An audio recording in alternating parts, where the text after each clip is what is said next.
Had a question, a comment on how to install a hub on a spindle. So we're going to drop down real quick here and I'm going to show you how that's done. Okay, this is your spindle. This is your hub. Now this is on the right side, so this is a stepped spindle. So 3/4 of an inch up here, 5/8 down here. On some hubs here, you'll see this inner sleeve. You want to pay attention to that. If it doesn't go right away, stick your finger in there, slide it upon. You're going to take your outside washer, you're going to apply it there.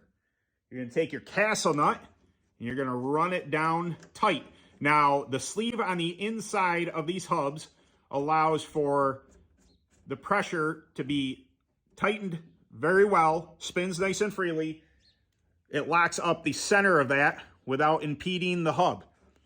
Then you're going to go ahead, you're going to connect your safety fastener, and there you go, one installed hub on a spindle.